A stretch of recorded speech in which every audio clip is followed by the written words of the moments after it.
ते जळगावच्या भडगावमध्ये नवीन मिलन हॉटेलमध्ये भीषण स्फोट झालेला आणि स्फोटामध्ये 10 ते 15 जण जखमी झाल्याची माहिती समोर येते। जखमींवरती सध्या जवळच्या रुग्णालयात उपचार सुरू आहेत, तर स्फोटाचं कारण अद्यापही अस्पष्ट आहे। या स्फोटामुळे परिसरात सध्या भीतीचं वातावरण पसरलंय। दरम्यान गॅस सिलेंडर किंवा फ्रीजच्या कॉम्प्रेसरचा स्फोट झाल्याचा अंदाज वर्तवला जातोय।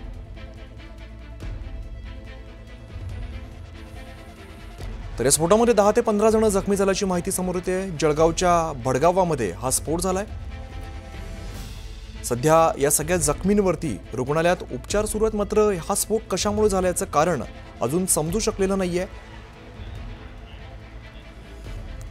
भडगावच्या नवी मिलन हॉटेलमध्ये हा भीषण स्फोट झालेला आहे।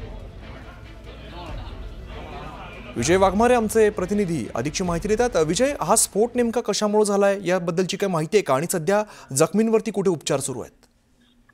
निश्चित ही दुपारची घटना आहे।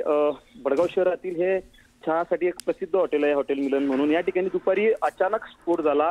प्राथमिक जी माहिती मिळते त्यानुसार हॉटेलमध्ये जे फ्रीज ठेवलेलं होतं त्या फ्रीजच्या कॉम्प्रेसरचा हा स्फोट झाला आणि यामध्ये साधारण 10 ते 15 जण हे जखमी झाले आहेत। हॉटेल मालक जे आहेत ते स्वतः जखमी झाल्याची प्राथमिक माहिती आपल्यापर्यंत पोहोचलेली आहे। जखमींवर जे आहे ते भडगाव आणि पाचोरा आणि जे गंभीर जखमी आहेत त्यांना जळगाव शासकीय जिल्हा रुग्णालयात दाखल करण्यात आल्याची प्राथमिक माहिती सूत्रांनी दिलेली आहे। निश्चित विजय, धन्यवाद या सगळ्या सविस्तर माहितीसाठी।